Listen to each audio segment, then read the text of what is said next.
Hey, what's up guys? I'm Jeff and welcome back to the Centrist. So in today's video, we're supposed to be talking about the economy, which I would say is the most important issue facing Americans today, as it affects all of us all the time. Every time you purchase something, you're paying those higher prices, you're seeing the effects of that inflation. So I would say it's probably the most important issue, and thus I did want to do a video of it, and we still will. However, since it has been a while since the last video, we've had a few developments that I'd like to discuss. And the one we'll be talking about in this video is the overturning of Roe v. Wade by the Supreme Court, which I'd say might be the most significant Supreme Court ruling in our lifetime. So given the historical significance, I felt like it'd be really odd for me not to address it, for me not to make a video about it, particularly since I've already made a video covering the issue of abortion. So I will not be talking about the specifics on this issue or my opinion on abortion, because I already talked about that in another video. So go check that out if you want to hear the details. But basically, I am pro-choice. So as you'd expect, I am not happy with the Supreme Court's recent ruling, the overturning of Roe v. Wade. I don't think they made the right decision there. And the timing, good God, this was not a good time for them to do this. With so many issues that we're facing, I don't know why the Supreme Court decided now was the time to look at it. But yeah, that just kind of adds to it that it's a difficult time in this country already, politically, economically, socially. We have so many issues. Of course, if you're pro-choice, then there was never a good time for this ruling, but it really seems like this is something that probably should have got looked at next year or something. Maybe the ruling wouldn't have come when it did if it wasn't for the leak. So of course we expected this. I mentioned that in that previous video about abortion that with the leak we were anticipating that this ruling was going to be coming down this year. Yet despite us all expecting the ruling, it was still quite shocking to see it actually come down, to see it actually happen. But why am I making this video? Obviously this was weeks ago that this happened. We've all been discussing it since. So what can I really add to it here in this video rather than just repeating what so many other people have already said? Well, we're not actually going to be talking about the ruling that much. Again, we already talked about abortion, Roe v. Wade, in that previous video. We're going to be talking about the reaction to it, to the things that have happened since the ruling, some of which I very much object to. And that's really why I wanted to do this video, besides just the fact that I felt like this historic moment should be at least mentioned here on the channel. The first thing I'd like to discuss is the misinformation that I see being spread all over the internet since the ruling. And this isn't just from random people on Twitter or Facebook. We're talking about the mainstream media. We're talking about Democrat politicians that are pushing misinformation that I think is leading to a lot of confusion, particularly among those that aren't really well informed on this issue. I've seen a lot of people online saying that all women in this country have now had their right to get an abortion taken from them, that 51% of this country now no longer have bodily autonomy. And that simply isn't true. I think most of those people who are saying these things, they know they're not true. They're just saying it like that for dramatic effect because they're upset, which is understandable. However, there is a minority, a small minority of people who don't know the specifics of what just happened with this ruling. And they're believing that abortion is now illegal in all 50 states. I know there's people who believe this because I've talked to them online. You can see their posts on Twitter. I've talked to a few of them about it to try and help inform them. And I also talked to one person here in the real world, not online, who was also under that assumption. They were thinking that abortion was now illegal here in Colorado, which just isn't true. Those hyperbolic statements, the extreme exaggeration is resulting in a lot of people being misinformed. So that's one of the things I wanted to address in this video, just kind of clear up what has actually happened. With the overturning of Roe v. Wade, we essentially go back to the states controlling whether or not it is legal within their jurisdiction. In 34 of the 50 states, the residents are not affected by this ruling at all. It is still completely legal for them to get abortion, and nothing has changed. In the remaining 16 states, about 3 of those, it's still considered illegal right now for sure, and we do believe that they're going to keep it legal. It's with those last 13 states where it is either already illegal or we expect it will be illegal, but first it needs to be signed off by the governor or the attorney general. Kind of depends on the state. But really it's just the residents of those 13 states that have lost their access to abortion. This doesn't make it any less of a tragedy for those women who are affected but I think we need to be honest and be clear about what has actually happened and stop the spreading of misinformation. 51% of Americans, all women, are not affected by this ruling. It's only those that are in the states or maybe have somebody they know in those states. But the majority of women will still have access to abortion. Another form of misinformation I've seen coming from the Democrats is that this ruling somehow makes us a totalitarian state, that women no longer have individual rights, that they have less freedoms than in other parts of the developed world. This is another one that is very much not true. I think a lot of Democrats have no idea what the abortion laws are around the world, specifically in Europe, a place that they always want to emulate. They always look up to European laws and policies and say that's what we need to do. But look at the abortion laws of Europe. I didn't look this up before recording this video, so I might be wrong here, but I can't think of any European countries that allow third trimester abortions. About half of European countries allow second trimester abortions, while the other half only allow abortions in the first trimester. And then, of course, there's a few where it's completely illegal. Yet here in America, in 7 states, you can get a third trimester abortion on demand, which of course on demand means if you want it.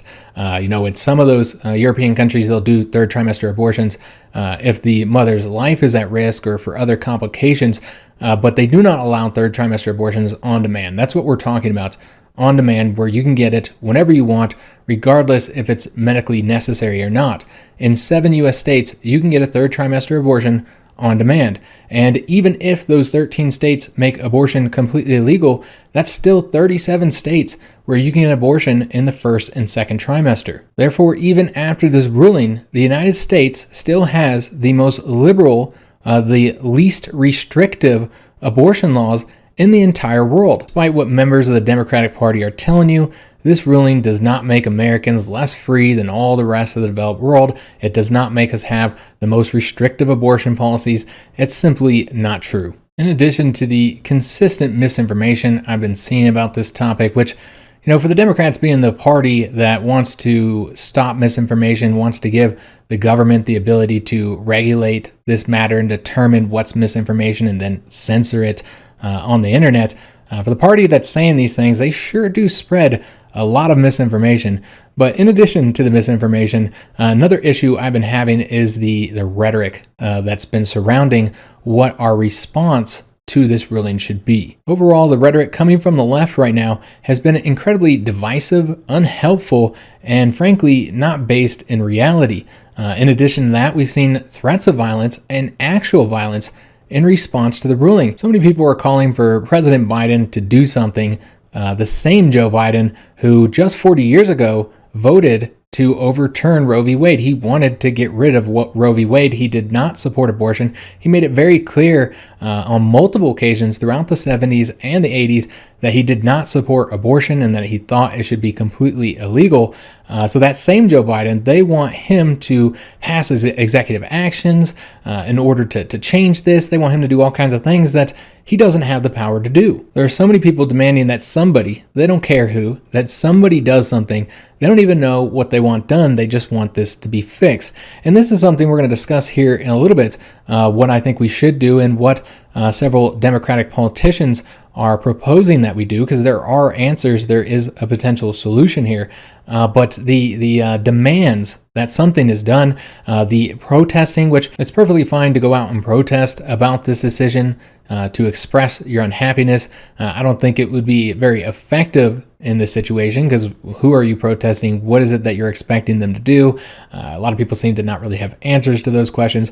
But if that's how you express yourself, if that's how you express your unhappiness, then go ahead, go out there and protest, let people know that you don't like this ruling. But the protesting outside the houses of Supreme Court justices, even the peaceful protesting, is not helpful. Not only that, it's illegal, and it just feels like you're trying to intimidate those justices into doing what you want. And that's not how our democratic system is supposed to work. There are ways to handle this matter through that system, and it's not by protesting outside the house of a Supreme Court justice, or while they're at the restaurant, or wherever else they may be in their life with their families. It's incredibly unhelpful and divisive doing it this way.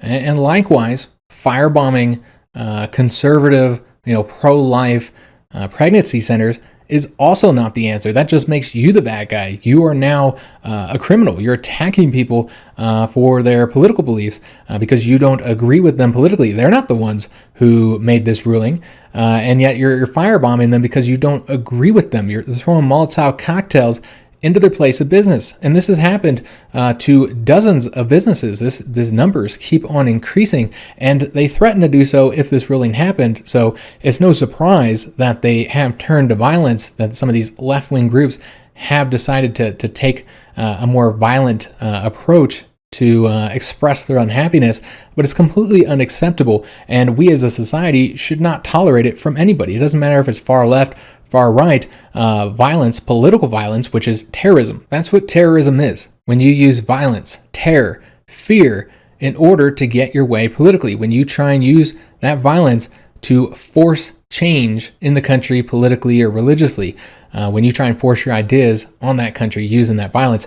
And so these people absolutely are terrorists. There's no other way to define what they're doing other than terrorism. So again, the Democrats have talked a lot about domestic terrorism. They even have an insane domestic terrorist bill that you really need to take a look at. It's essentially taking the Patriot Act and then applying it to the entire country, although it's even more restrictive and even more open in its interpretation of what terrorism is.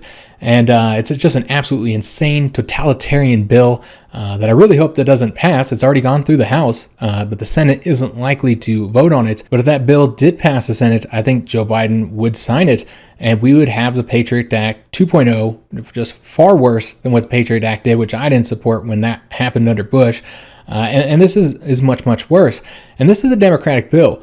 And so the party that supposedly wants to deal with terrorism, domestic terrorism, in incredibly restrictive and totalitarian, tyrannical ways. And they're doing this while their supporters, which I assume these are Democratic voters, are engaging in terrorist activities. And that's what it comes down to. The response to this has just been disgusting. And of course, I'm not talking about everybody. Most of the protesters have been peaceful. So it's not the majority of people, protesters, Democrats, that are engaging in this violence. It's a very small minority of people. However, it's the rhetoric, the violent rhetoric, that is going to cause more acts of violence. We're just seeing a lot of this disgusting, extreme rhetoric coming from those on the left. This idea that we can't live as a normal democratic society as long as they don't get what they want. And even if I agree with them on the policy and what they desire, that's what the country should have, is that the way we should deal with it? Threats of violence and unrest are not the best tool that we have in our arsenal right now. There are much better ways for dealing with this. Likewise, I also don't like the rhetoric surrounding the Supreme Court. There are a lot of people saying that this ruling makes the Supreme Court illegitimate, which is a really strange thing to say, in my opinion, because Roe v. Wade was kind of on dubious grounds anyway, on shaky ground. Americans do not have a constitutional right to abortion. Unsurprisingly, considering the times, it was not written in the Constitution. The Supreme Court interpreted it in a way saying that this was a privacy matter, and that's how they essentially made it so that it had to be legal in all states. Again, I kind of went into this a little bit more in that abortion video. So as somebody who thinks abortion should be legal throughout the country, I supported the ruling, even though I was able to recognize that it probably wasn't the place of the Supreme Court to make that ruling. There was other ways for us to handle this matter, which I think, I'll go into this in a minute, I think those are the ways we should handle them now. But to say that the Supreme Court, which made this incredibly questionable ruling, which essentially made it legal across the whole country, to say that that first ruling was legitimate and that the Supreme Court had the authority to do that, and then to also say that this new decision is illegitimate and that the Supreme Court doesn't have the authority to do it, doesn't make any sense. Either the Supreme Court has the authority to do both, or they don't have the authority to do either. But particularly with the new one is them overturning something. So it just doesn't make any sense to me that you can say that they had the authority to make a new ruling, which made abortion legal, but that they don't have the authority to then overturn that same ruling that the Supreme Court once made. That just isn't a logical interpretation, in my opinion. Of course, many people were saying that the court was already illegitimate before this ruling. Again, something that I would say is not accurate.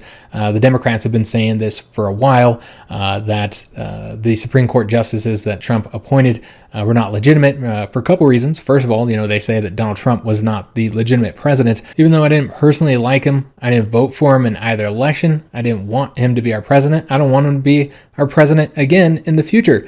But despite my feelings for Trump, he was clearly the legitimate winner in the 2016 election. Of course, we had the Russiagate, which turned out to be based on completely fabricated information. As of right now, there is no factual information or evidence to credibly suggest that Donald Trump did not win the 2016 election, or that Russia somehow influenced it in a large way, or that he won because of Russian influence.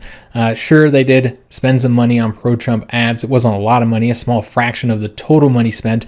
But yeah, there were some Russian ads that were pro-Trump, but that doesn't make Donald Trump a Russian puppet or make him any less legitimate than it does that China had paid for pro-Biden ads. Those pro-Biden ads paid for by China doesn't make him an illegitimate president either. So he absolutely was the legitimate president, whether you like him or not. Again, I don't like him. Never probably will. I think he's horrible. Maybe I'll do a video talking about Trump and my opinions of him, because he might actually still be relevant as a politician. I've heard that he's supposed to be announcing that he's going to be running in 2024. I sure hope not. I really hope we don't ever see him in a presidential election again. But I wouldn't be surprised if we do see him in the next election. But even if you dislike him as much as I do, you have to admit, if you're being honest and you're looking at the facts, that he was a legitimate president. Therefore, his appointees in the Supreme Court are also legitimate. And there are those who are saying this is illegitimate because the last Supreme Court justice appointed, ACB, was done so in an election year, which of course was incredibly hypocritical for the Republicans to do that, considering the fact that they refused to vote on Barack Obama's nominee in 2016, citing the fact that it was an election year for the reason why it shouldn't be done, that instead we should wait until after the election because, the members of Congress could change, the president could be in a different party, and so that was their reasoning. So of course that was very hypocritical of them for them to vote on Trump's appointee but not on Obama's during the election year, though I would say it's not any more hypocritical than the Democrats demanding the vote in 2016, while then in 2020 saying that they shouldn't do a vote. They're both being hypocrites, in my opinion. But put the hypocrisy to the side, and the Republican-led Congress absolutely did have the authority to vote on her nomination. The timing doesn't really matter. They are elected for that entire term. So even if it was in October, they could have voted on it. Even if it was in December and they were lame duck Congress, they could vote on it. That's still within their authority. Their term doesn't end until January. So yeah, they did have the authority to appoint her, regardless of whether they were being hypocrites or not regarding how they handled it. So she was the legitimate appointee. So I don't know where Democrats, leftists, are getting that the Supreme Court is illegitimate. I would make the argument it's not, and that saying so is no different than when you say Joe Biden is illegitimate, that he didn't win the elections. As a guy in the center who can't stand either party, I just find it really interesting that the Democrats only seem to think that it's wrong to delegitimize one of our institutions, one of the institutions of our government, to devalue them, to break the trust of the American people in that institution, that they only seem to think that's wrong when the Republicans do it. They'll do it all the time. They did it against Donald Trump when he was president. They do it against the Supreme Court. They've done it against the Congress when it was under the control of the Republicans, saying that they didn't have the authority to do what they absolutely did have the authority to do. So again, I just find this demeaning and toxic rhetoric surrounding the Supreme Court coming from the Democrats to be incredibly unhelpful. It's very divisive, and I don't support it, and I don't think that's the best way for us to handle this issue. So now the question is, how should we handle this issue? Well, frankly, we should do it in the way that it should have been done in the first place, because the Supreme Court never should have made this ruling. They did, and again, those of us who are pro-choice supported it, but it wasn't really the proper way for them to handle this, I think. I think it's fairly clear that the Constitution was not discussing abortion in the 14th Amendment, or when they're talking about privacy. You can try and apply that there, but is that the most effective way to do it? Clearly not, because we can see that it's just been overturned. That couldn't have happened if we had done this the right way, or they could have happened, but it wouldn't have been through the Supreme Court, and it would have been much more difficult if we had done it the right way, which of course the right way is through legislation. That's how these things are supposed to happen. It's not supposed to be a presidential executive action. It's not supposed to be the Supreme Court, an unelected body of 9 people who were appointed by the president, not by the American people. The American people don't vote on the Supreme Court justices. They serve for life. I mean, should these be the people who are essentially passing legislation? Because that's really what they've been doing, and they've been doing for a while now. No, this should be done through the legislative body, Congress. National polling has made it abundantly clear that the majority of Americans want abortion to be legal. Now, we do disagree on time period. A lot of Americans, including myself, do not think that third trimester abortions should be legal. Most of the world agrees with that. We're one of the few countries in the world that allows it. I think once the fetus is viable, which is the term that is typically used in most of the abortion laws, which again is the majority of them here in America, they only allow abortion up to viability, not for the entire pregnancy. So essentially, once the child could live outside the mother, it just doesn't make any sense to allow abortion. So like always, there are disagreements and different interpretations of how abortion should be treated, when it should be legal, when it shouldn't. And that's something that we'd have to deal with in the legislative process, as we always have to with any law surrounding any type of issue. So the majority of Americans support the Democrats on this, not the Republicans. So let that be the issue for this election. We know the Democrats are going to struggle in this election. They are slated to lose pretty bad, but there's still many months before that election. There's no reason why they can't make this their main issue, which does seem to be what many Democrats want to do, because it is an issue that I think can get people to come out and vote that wouldn't have before this happened, and they might even be able to get people who wouldn't have voted for the Democrats because of all the other problems that are happening in our country right now, and that they blame the ruling party because Democrats control the Senate, they control the House, they control the presidency, so they're going to get the blame for whatever's going on in the country. Whether they should rightfully get the blame or not, that's a topic for another video, one that I do hope to do soon. But because of the really terrible situation around the world and here in America, the Democrats are slated to lose horribly in the 2022 election, and so make this the issue. Now, it might be too late for that. It might not be an important enough of an issue, or it might not get people to vote for the Democrats. But still, you can try, make that the issue. Maybe push it off till 2024. Of course, this being the law of the land for the next 2 years until the 2024 election is not the most desirable outcome, but it is what it is. And who knows what will happen in the 2022 election. We'll have to see, again, many months until that point. But this should be the issue that they focus on, since I do think it can mobilize a lot of voters. And they need to start working on it now, writing legislation, not talking about what they're going to do, but actually showing Americans the legislation that they hope to pass. The Democrats control the House of Representatives, and so there's no reason why they can't write the bill up now and pass it through the House. Even though they know that it's not going to get through the Senate, just by passing that, they can show Americans what this legislation will look like. And it might help them in the 2022 or 2024 election. And that's the way we should handle the situation. Protesting, that's fine if that's what you want to do. I don't think it's going to be very effective in this particular situation. Sometimes protests can be incredibly effective.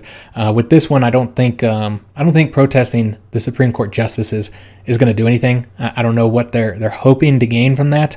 The Supreme Court is not going to change this because there's protesters outside their house or outside the restaurants they're in. And executive action is obviously completely out of the question. Joe Biden, the president, does not have the authority to do that. But a lot of people seem to think that he does, but he does not. So that's not the answer to this question. Trying to gain control of the Supreme Court through incredibly suspicious and dubious means like stacking the courts, that's not the way to do it. And the Democrats don't have the votes in the Senate to do it in the first place. So of course that would require them to get rid of the filibuster. That seems like a brilliant idea considering the fact that they're slated to lose the 2022 election. That doesn't make any sense to me. I don't even know why they're talking about doing that.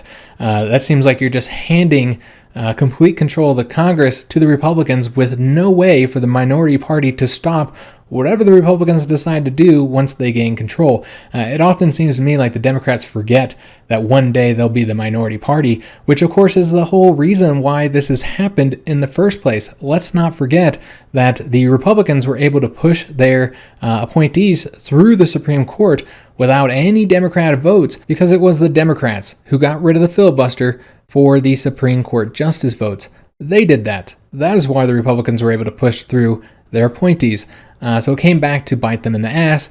And if they get rid of the filibuster in the Senate, oh, you can bet it would bite them in the ass here in the 2022 election when they lose. Or maybe they don't lose this year. Maybe it's 2024 that the Republicans take over. Maybe 2026. The point is, eventually, the Republicans are going to be in control. So you get rid of the filibuster, which is something they can't do anyway, so it's not really realistic because not all their members in the Senate are willing to vote for it. But even if they did have the ability to do so, it's something I think they would regret doing later. So stacking the courts, getting rid of the filibuster in the Senate, these are not the answers either. All of these are just completely unhelpful. I don't know why there's so many people on the left, so many Democrats talking about this instead of what we should actually be talking about. Legislation. That's what we should be doing. And fortunately, there are several Democrats that are talking about exactly that. It seems to be the minority, unfortunately. Everybody else is going with these extreme and silly, unrealistic ideas. But there are Democrats, Democratic members of Congress, who are talking about legislation, who know that that is the way that we need to get this done. So if you are pro-choice and you're unhappy about this ruling, then that's what you should be looking to do. Ask your representatives to make it legal through legislation. Now, that doesn't mean the Republicans can't then get rid of that legislation if they get control. Of course, that's a reality. That's why a lot of people were talking about instead doing an amendment. But I don't think that's realistic because, the Democrats don't have the power to do so. They do not have control of the states or Congress, nowhere near enough control in order to get an amendment passed. Of course, that would be the best way to do it and then add it to the Constitution. But again, I don't think that's a realistic option like many of the other unrealistic options we talked about. The only real solution is legislation. And yes, while Republicans can get rid of that legislation through their own bill if they take control, remember that the majority of Americans believe that abortion should be legal. So if they were to pass that legislation that overturned the previous Democratic bill, then they're the ones that are going to take the heat in the next election for that. I really don't think they would do that, honestly. You don't see a lot of that happening. It happens sometimes. Obviously, the Republicans did it with some of Obama's legislation. They got rid of certain parts of it or completely nullified some of the bills that were passed by the Democrats. So it happens, but it's really not all that common. More than likely, you make a law that makes abortion completely legal.